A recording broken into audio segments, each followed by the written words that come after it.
En 1989, y después de más de una década de violencia atroz y destrucción por parte de Pablo Escobar, las fuerzas de Estados Unidos y de Colombia finalmente coordinan un ataque en conjunto contra el capo de la cocaína. El día de hoy les hablaré de la guerra. Allanaron su casa. Su tesoro más preciado y su mayor orgullo fue la hacienda Nápoles. Este fue su hogar.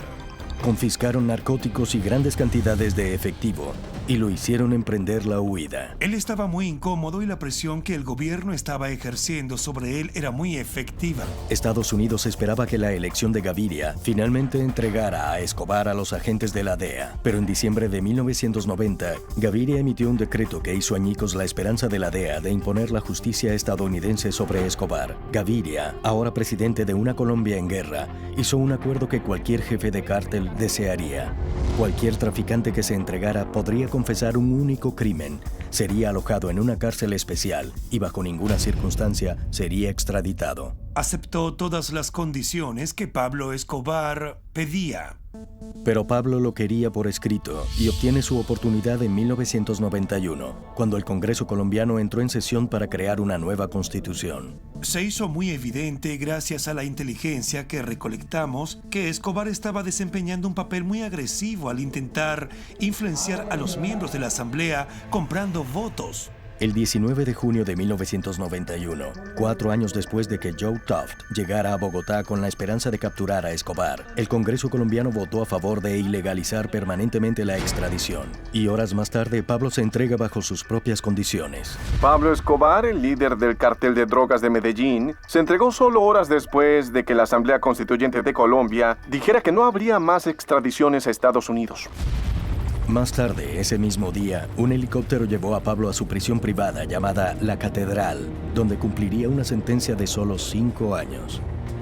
Recuerdo que lo vi por televisión, ya que a nadie se le permitió ir ni estar cerca del sitio de rendición. Los agentes de la DEA, que habían arriesgado sus vidas para combatir el cártel, solo podían ver cómo Pablo se escapaba del alcance de Estados Unidos. El día en que Escobar se entregó, yo estaba desconcertado. Fue uno de esos momentos de la vida en que uno dice, ¿para qué todo esto? ¿Cuánto valían las personas inocentes que fueron asesinadas? Los policías que fueron asesinados.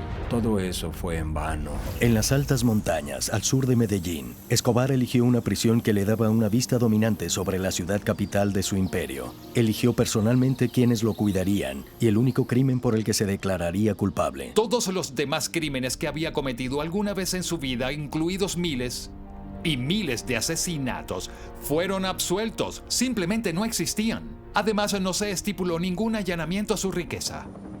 Adicionalmente, Escobar declara que nadie perteneciente a la Policía Nacional podía acercarse a menos de 20 kilómetros de su prisión.